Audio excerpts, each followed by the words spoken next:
I was recently writing in my journal about my dream life and all of the different components that would need to come together in order to create that dream life. And I thought, what would I say if I could summarize my dream life in one sentence? I concluded with saying, to live a life unrushed, waking up each morning barely knowing what my plans for the day will be.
Here, I was able to harvest many seeds from our own plants.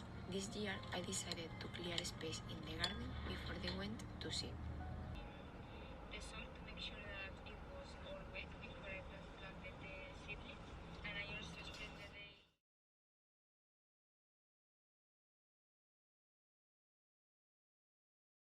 I feel like ever since I was old enough to start school, my life has been one big rushed blur, you know? And the worst part about that is that it was a rush towards most things that I didn't even want in life. You know, a rush towards the life that my wonderful parents thought would be best for me. I was born in Germany to military parents, an Army mom and an Army dad. I started school a year early. You start school earlier over there in Germany, so I started school a year early. And then when we moved to America, years later, I was a grade ahead. I was always in talented and gifted classes, and in high school, I was in AP classes. I was in sports. I was in academic clubs, academic societies, learning different languages, ROTC. You know, I was just busy. As soon as I could start school, I was just busy. Always honor roll student, like always excelling in my academics. And then it was straight to college, you know. I wanted to go to culinary school right after high school, but my parents were like, being a chef isn't a real career. That was before now. Like now, it's cool to want to be a chef. It's cool to call yourself a chef, you know. Chefs are celebrities these days. This was back when chefs were seen as like just above a dishwasher in a restaurant.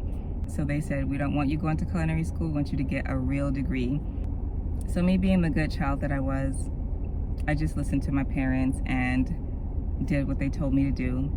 And at the age of 17, went into debt by taking out loans to go to a college I didn't want to go to get a career that I didn't want. So that's what I did. I went to college, busy. As soon as I graduated college, I went to culinary school. I was not giving up on my dream. Graduated that. I worked throughout college. I worked throughout culinary school. At one point, I was in culinary school and working 2 restaurant jobs, and I was just beat. And I was just beat all the time. But I felt like that's what I was supposed to do. I wanted to be a successful executive chef of a fine dining restaurant. It's just been one big blur of trying to be successful, the type of successful that my parents taught me, which never really sat well with me as a child.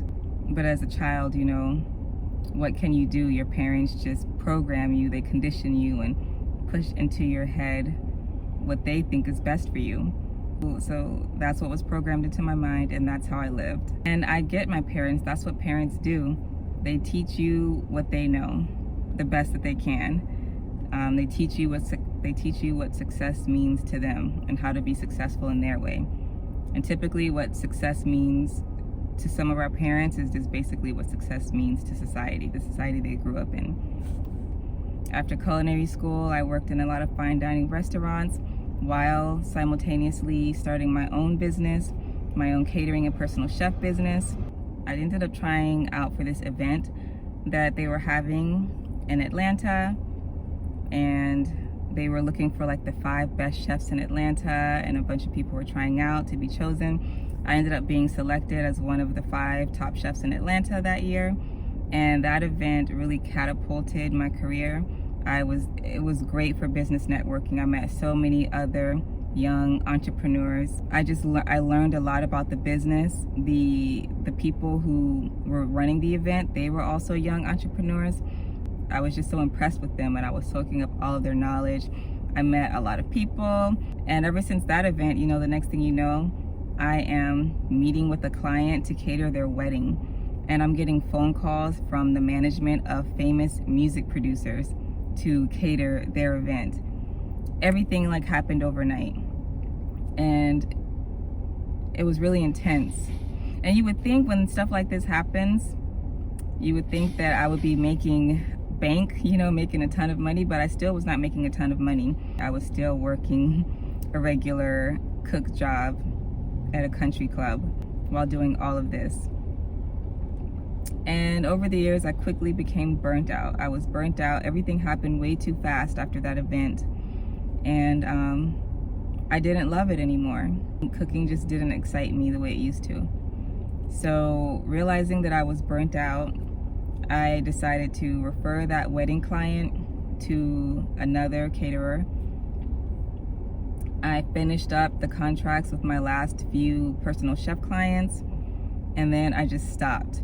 And I got a regular job at a call center, like something I would never do in my life, like never have thought of.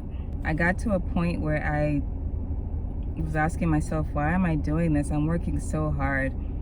My life is just a blur.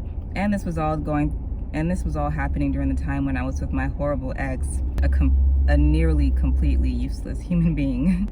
So I was dealing with that stress and the stress of just trying to be my parents' version and society's version of successful.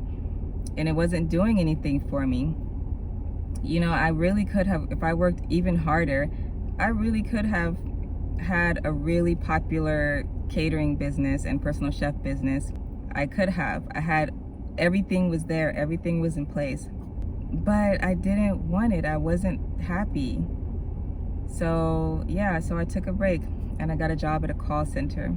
So it was a really sucky job, but I did it, and I made a promise to myself that I was not going to leave that job unless it was for 2 reasons: to go back to working for myself in a way that was not stressful, in a way that I loved, or to leave out, or to have my dream job. And I did end up keeping that promise to myself. I stayed at that job for several years. And as you all know, I mentioned in my debt-free video that a job just fell into my lap, a private chef job. It was the dream job. It was the job that everyone goes to culinary school for. A prominent family and a humongous mansion, making $80,000 a year to cook food, you know? It's the dream job of most culinary students. You get paid what some executive chefs get paid at restaurants without having to deal with working in a restaurant. And because of that job, I paid off my debt in 8 months. Once my debt was paid off, this is really when I could finally see outside of my tunnel vision. I had had tunnel vision for so long. Tunnel vision of trying to be successful in the way that my parents taught me. You know, tunnel vision and trying to pay off my debt. And I just had tunnel vision on these things. But once I got that job and I paid off my debt, I could see, you know, I could actually see. My peripheral vision returned. You know, I could see other things besides what was in that tunnel. And I realized I wanted the other things. I achieved my parents' version of success, America's version of success. I was making a pretty good salary at a young age, doing what I love, cooking, you know? I had achieved it, but now that I was able to see more, I realized it still wasn't what I wanted. I was working 12 hours a day, 5 days a week, plus several hours on the weekends. And now that I was debt-free, I had the ability to really question myself and ask why, you know? You don't have to do this anymore. You did it, you know? You paid off your debt. You saved a good amount of money. It's crazy. It's crazy because you think about this moment. I've thought about this moment for so long. The moment where I didn't have to rush towards anything anymore. The moment where I no longer felt obligated to give my life away for money. One day I was just at work chopping vegetables for the family I cooked for. I wasn't in the best mood because that family was not the greatest family.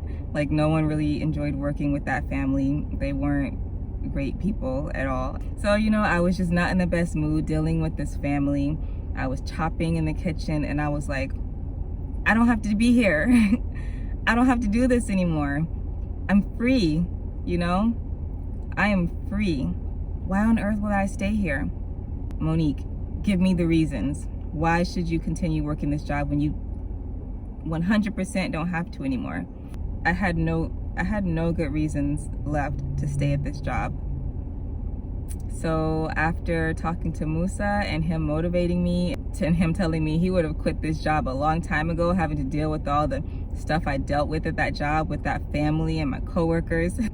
So yeah, after having a conversation with myself, trying to find any good reason to stay at that job, and talking to Moosa, I decided I don't need that job anymore. So in the middle of my shift, I emailed the family.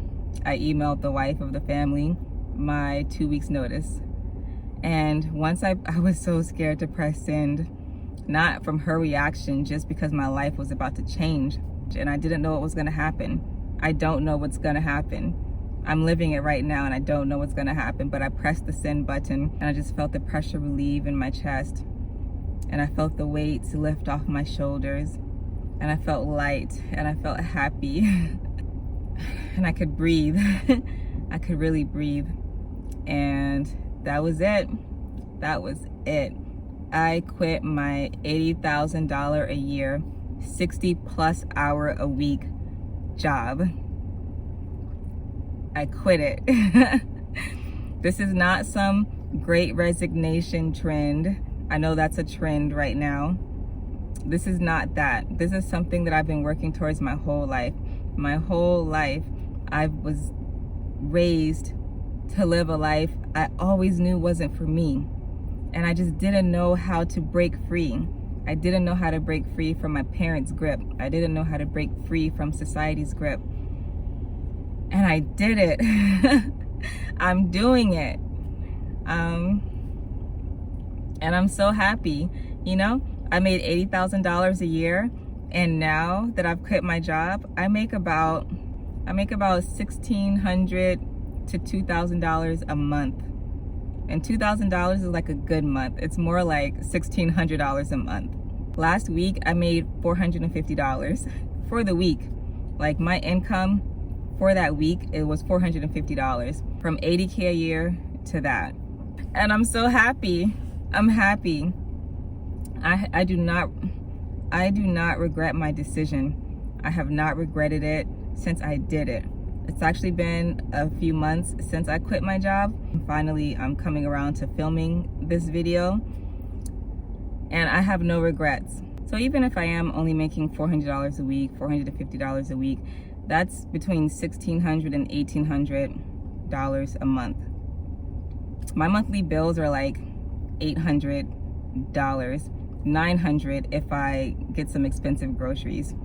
So I'm still making twice as much as what it costs for me to live, which I love, and it's one of the main reasons I wanted to quit my job once I'm debt free and I don't have a ton of bills, because I wish people would realize if they made their cost of living lower, you wouldn't have to work so much. You wouldn't have to work so hard towards these high paying jobs. You don't need to make $80,000 a year, $100,000 a year, $60,000 a year, or $50,000 a year. If we are better with our finances and our decisions, and if we're better with not getting into debt. I make $1,600 to $1,800 a month, and I'm making twice as much as my cost of living. That's just awesome to me. So that means I don't have to work a lot. I don't have to work to get a job making $4,000 a month, $5,000 a month, even like $2,000 a month. I don't have to work as hard as everyone else, trying to make as much money as everyone else, because my cost of living is not as much as everyone else. And I know not everyone can live in their vehicle, but there are other ways to cut down on your cost of living. It's just that a lot of people don't want to do those things. One of my coworkers was, she said she was inspired by me becoming debt free and everything, because I was telling her about my journey and how I told her when I became debt free. And one day she was like, I'm so inspired, tell me, what do I have to do? And I was like, well, one thing, I've noticed a few things about you, you get your nails done like every single week. She was like, oh no, don't do that to me, Monique. My nails will be done. I was like, okay, you have two cars. You have two cars and you only drive one. Oh no, Monique, I'm gonna keep the second car because I just wanna pay it off and I wanna give it to my little brother as a gift. It's almost paid off. I only have this much money left. This amount of money she said she had left on that second car. Every month she told me that number. I'm like, why is the number not going down? But she refused. She's like, oh no, I want both of my cars. I'm like, you just got a new apartment and the rent is really high, and you complain to me the first of every month. You complain to me that rent is due and that your rent is high. Maybe you could live somewhere cheaper. Oh, I love where I live. No, I love it. I like the she had an excuse for everything. And I've talked to other people who want debt-free, who want advice on becoming debt-free, and they are the same way. They're like, no, I don't want to give that up. No, I can't give that up.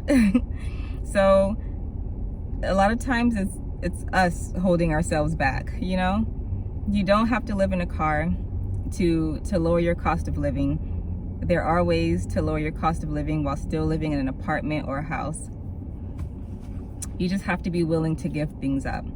You have to be willing to maybe live with family or live with roommates, or live in a cheaper apartment in a neighborhood that's not so fancy and popular, These are the things you might have to do. If it's up to me, I will never, ever, ever, ever work a regular job ever again. Never. I work 2 days a week, you guys. When I first quit my job, I started out still working 5 days a week just to get the feel of the new thing I was doing. And then I cut down to 4 days a week. And then I cut down to 3 days a week. And then recently, I cut down to 2 days a week. I was like, for what, I don't need to work 3 days a week. I don't really need to work. Like if I can make what I make it 3 days a week, if I can make it in 2 days a week, then why not make it in 2 days a week? And if it's a little bit lower, whatever, it's still gonna be enough to cover my monthly bills. So I work 2 days a week. I have 5 days a week off. I mean, technically they're days off, but I do have some business ventures that I'm working on. Simple enough, I'm trying to grow this channel. I do those things on my day off, recording and editing, and working on my other business idea. But still, it's nothing like having a job. I wake up when I want to. I have slow mornings. I have always wanted to just wake up in an unrushed state, you know? Just wake up, stretch a little, lay in bed and stare at the ceiling for a while, sit up, take my time, figure out what I want to eat in the morning, make it, not rush cleaning everything up, eat my breakfast slowly, talk to Moosa for a while, like a slow morning. That's what I've been doing. My whole life, my mornings have just been up, alarm clock, gotta get ready for school, or get ready for work, or once I'm older, get ready for work, get ready for this, get ready for that. So rushed. I do not like a rushed life. I don't like living a rushed life, and I'm gonna keep it real with you guys and say something that's kind of like, I don't know, maybe taboo to say, I don't know, in certain cultures. I feel like definitely in the American culture, but I hate working. I don't like to work. I don't like working. I'm just gonna say it. You know, in the American culture, it's like, Americans are hard working, be a useful citizen to your country and work hard and long. And like, we fall for it. We're like, yeah, I worked 68 years at this job, you know, I'm proud. And that's cool if that's what makes you proud. I'm not knocking it. I'm not saying it's a bad thing. I'm just saying it's not for me. I don't like working. I don't believe I was put on this earth to spend the majority of it working. Whether it's working at a job or even working for myself. Like, I don't want to spend the majority of my week working even for my own business. I don't. That's why, like, I will live in a tent. Someone left a comment on one of my videos recently saying that they live in a tent in North Carolina and that they were happy and had everything that they needed. And I respected that person so much. That's me. I will live in a tent if it means I can cover my finances, if it means I can cover my monthly cost of living and not have to work more than 2 days a week. That's just me. I don't like working. I will just live in a tent in the woods. Oh, and don't let me buy some land. When I buy some land, then you really can't tell me anything. Like, once I have my land and a garden and I'm growing like at least 50% of my own food, and my cost of living goes down even further because my groceries are going down, my gas is going down because I don't have to drive to the grocery store as often. Oh, you really won't be able to tell me anything then. Like, I will live in a tent on that land and eat from my garden if it means that I don't have to work more than 2 days a week at a job or a career or anything, and I could have my 5 days a week doing whatever I want to do. I don't like working. I just don't. I don't want that carrot that has been dangling in front of my face for my whole life. You know they do it in cartoons. They dangle the carrot in front of the animal or something, and the animal's running to chase it, and that's how you get it to work. It doesn't realize it's just working. You know, I don't want that carrot. I've seen what is beyond that carrot, and I want the beyond. I don't see myself ever giving my life away for money ever again. I just don't see it. I am so grateful for all of the life lessons my beautiful parents taught me throughout my childhood, throughout my young adult life, and the lessons that they are continuing to teach me. But I'm even more grateful that I had the courage to unlearn much of what they taught me. And I hope to always be open to learning from my parents, always being wise enough to know that I will never have it all figured out, and my elders will always have something beneficial to contribute. So that's my story. That's where I'm at right now at the moment of filming this video in June of 2022. I quit my job and I live in my car, and I make very little money, and I'm freer than most and probably happier than a lot of people. And I wish you all the best. So yeah, thank you for being here, and I will see you in the next video. Bye.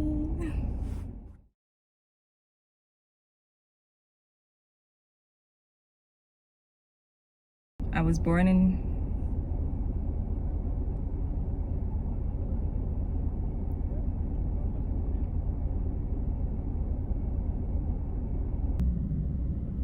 Is this a freaking joke?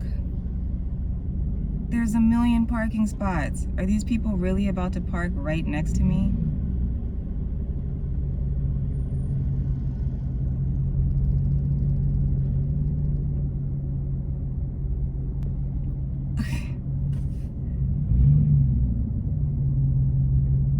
Thank you. At least pull up a little bit. No, you're not pulling up. I can't record here.